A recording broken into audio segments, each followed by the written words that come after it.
ini analisis yang menarik ya mengenai Pilkada DKI atau Pilkada DKJ, mengenai kepentingan Istana Lama dan Baru. Jadi Istana Lama dan Baru berdasarkan pemberitaan media yang ada dan kita coba analisis ya, sepertinya akan bingung karena mereka beda kepentingan.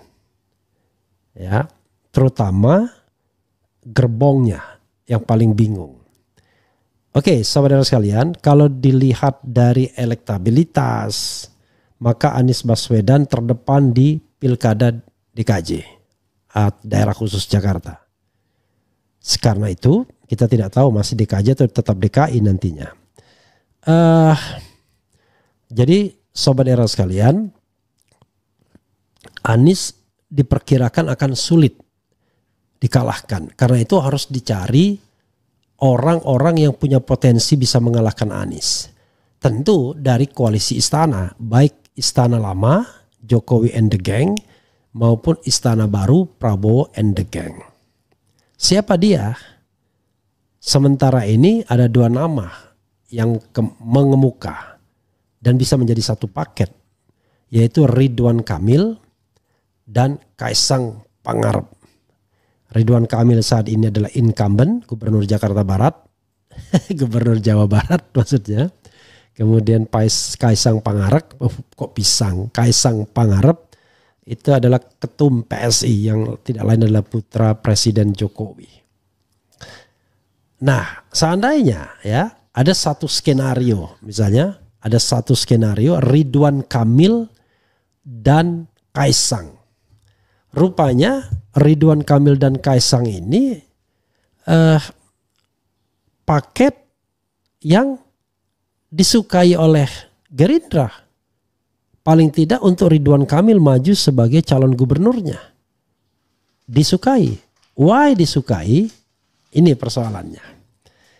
Karena di Jawa Barat itu diperkirakan Ridwan Kamil itu tidak akan ada lawannya. Seperti dikatakan oleh Saiful Mujani Research and Consulting. Gak ada lawan.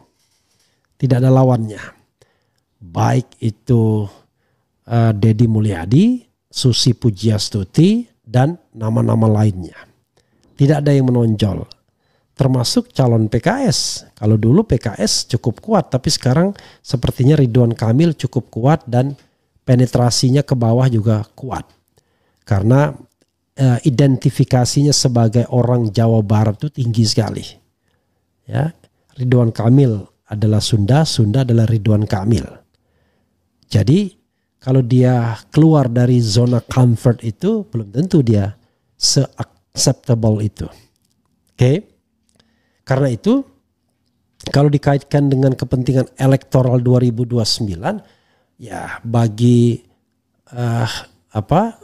bagi Golkar lebih baik Ridwan Kamil tetap di Jawa Barat untuk mendirect suara calon yang diusung Golkar di 2029, dan terbukti paling tidak pengaruh Ridwan Kamil lumayan juga, walaupun kita tidak tahu sebenarnya kemenangan itu ditentukan oleh apa sih ya, apakah ditentukan oleh Ridwan Kamil atau gentong babi ya, atau Prabowo sendiri, kita tidak tahu. Yang jelas bukan ditentukan oleh Gibran ya, ditentukan oleh gentong babi Jokowi, ditentukan oleh Prabowo Subianto, atau ditentukan oleh Ridwan Kamil sebagai gubernur Jawa Barat.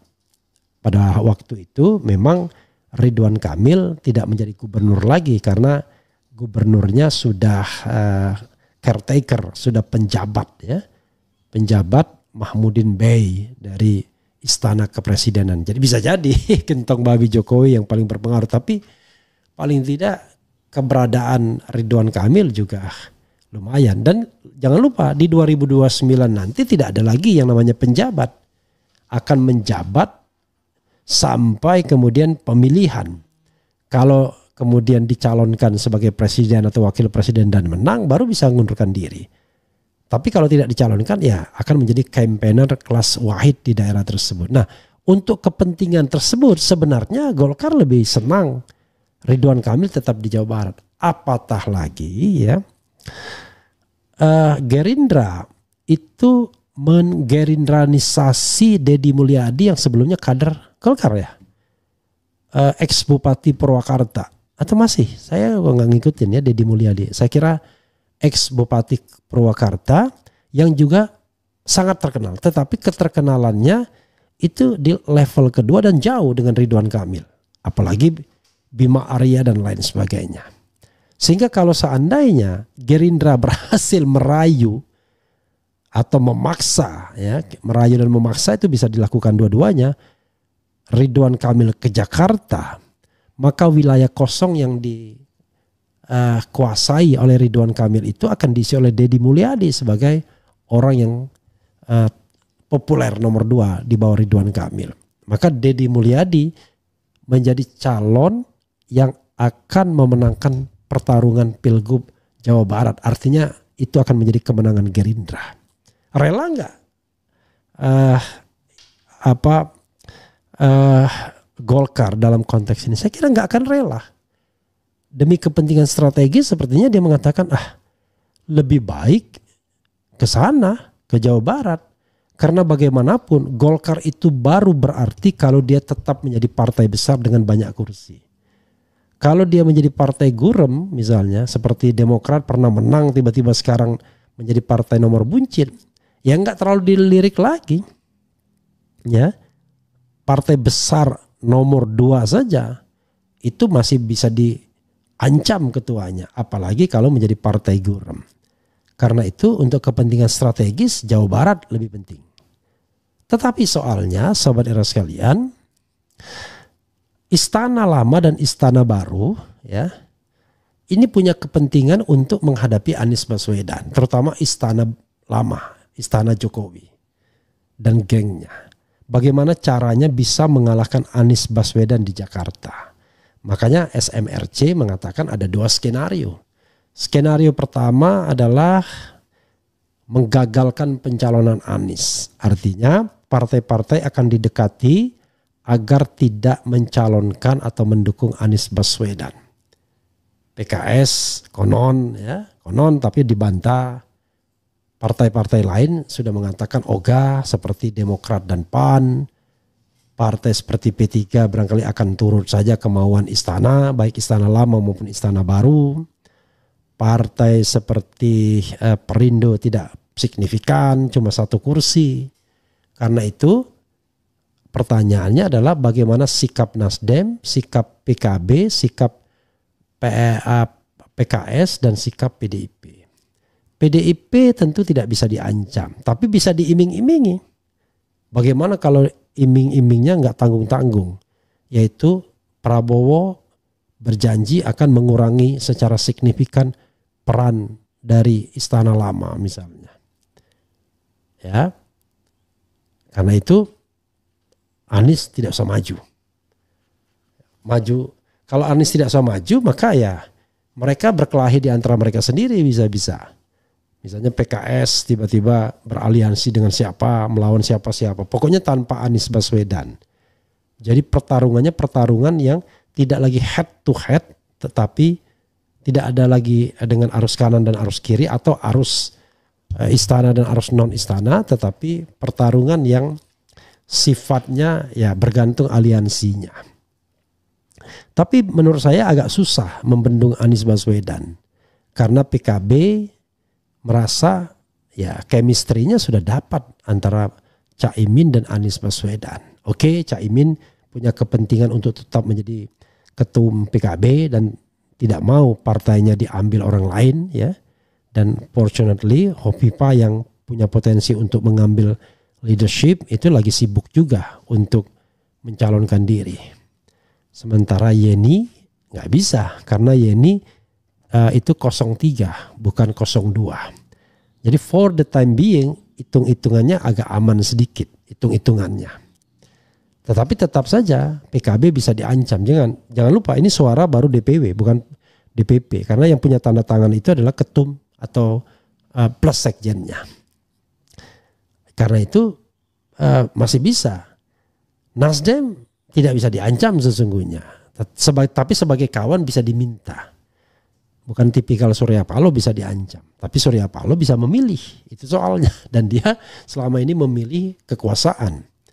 Memilih mendukung SBY, memilih mendukung Jokowi. Dan kalau dia memilih mendukung Anies, itu ijtihad politik dia yang ternyata tidak berhasil. Ya, tetapi dia sudah mau melipir ke Prabowo pula. PKS tidak bisa diancam karena tidak punya track record, tidak punya masalah. Maka malah sebaliknya PKS bisa mengancam dalam tanda kutip untuk menggerakkan arus kanan dalam tanda kutip tapinya.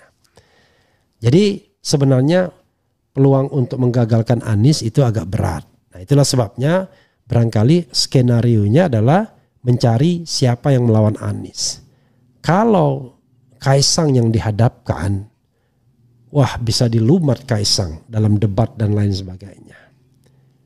Kalau Gibran selamat dari cengkeraman Mahfud MD dan katakanlah Muhaimin Iskandar, rasanya Kaisang akan dilumat oleh Anies kalau mereka berdebat. Kenapa? Karena Anies menguasai teknisnya, punya kemampuan bernarasi, berretorika dan lain sebagainya.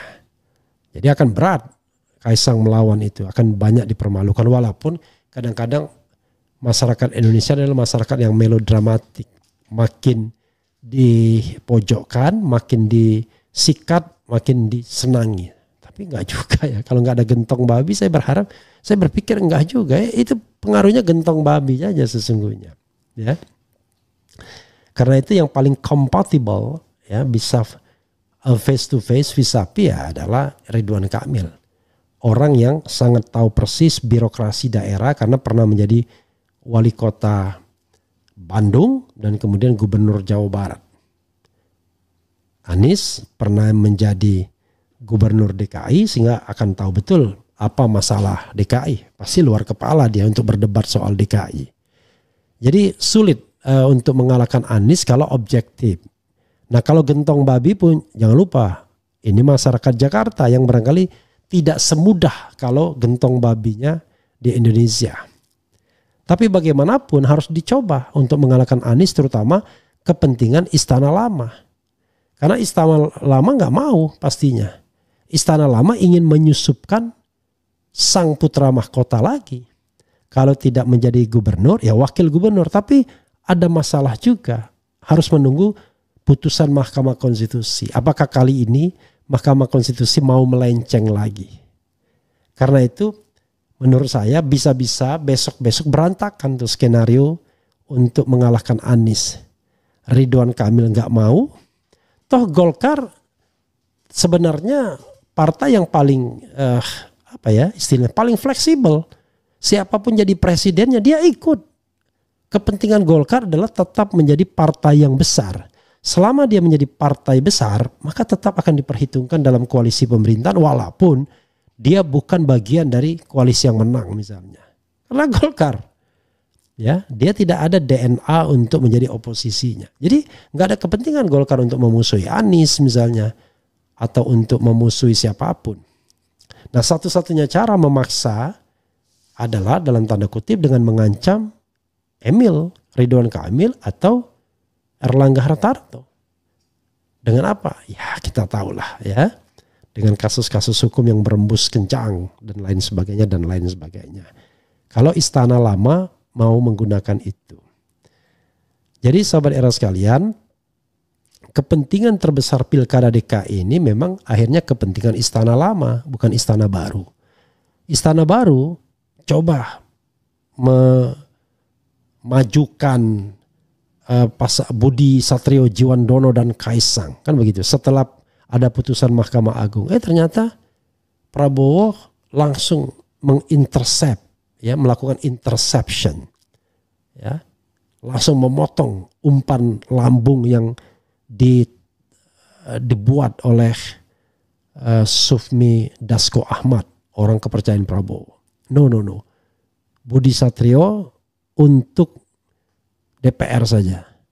Kenapa begitu? Ya bisa jadi karena dianggap tidak cukup kuat juga untuk menantang dan mengalahkan Anies dari sisi elektabilitas. Dan untuk mendongkraknya susahnya minta ampun. Jangan bandingkan Prabowo, aktor yang sudah muncul namanya sejak puluhan tahun dan sudah 3 kali serta 4 kali, keempat kalinya ikut pemilihan presiden. 2009 sebagai wakil presiden Megawati, kemudian 2014 dan 2019 menjadi calon presiden berhadapan head to head dengan Jokowi. Jadi popularitasnya dan elektabilitasnya ya sudah tidak diragukan lagi, walaupun itu pun masih tetap dibantu dengan gentong babi Jokowi karena Jokowi sadar susah, ya kan. Oke, Sobat Era sekalian, kita bacakan komentar Sobat Era terkait dengan hal ini ya. Kita lihat nanti. Jadi kalau seandainya ancaman Istana Lama itu tidak kuat lagi, saya kira nggak akan kuat lagi karena dia sudah lame duck office, sudah jadi bebek lumpuh. Kira-kira kalau sekarang ini bulan Juni, Juli, Agustus, ya kan? Agustus pendaftaran terakhir dan kemudian September, Oktober, tinggal 2 bulan lagi kekuasaan. Saya kira tidak mungkin lagi dia mampu menggerakkan aparat untuk katakanlah mengancam dan mengkriminalkan. Lagi-lagi kita geleng-geleng kepala, kok bisa ada presiden seperti ini ya, dari one politicians ya. Saya mengatakan ya, ketika seseorang menteri memuat kelakuan baiknya karena mau dicalonkan sebagai wakil presiden di media sosial, konon dia dipanggil dan dikatakan akan dihabisi kalau dia tetap berperilaku seperti itu. Masa sih sampai begitu? Karena ini gosip, isu ya. Saya cuma mendengarkan saja, namanya gosip dan isu kan. Jadi kita tidak tahu ya. Karena sumbernya dari mana. Tetapi masa sih politisi yang dari partai besar, kemudian anggota DPR menyampaikan hal yang tidak verified. Karena soalnya dalam politik ini kita nggak bisa memverifikasi karena langsung dibungkus dengan kriminalisasi apapun yang sebenarnya benar. Kalau tidak benar kan orang cuek saja, tapi kalau benar biasanya disitulah bungkus kriminalisasi akan bekerja ya, cepat-cepat ya.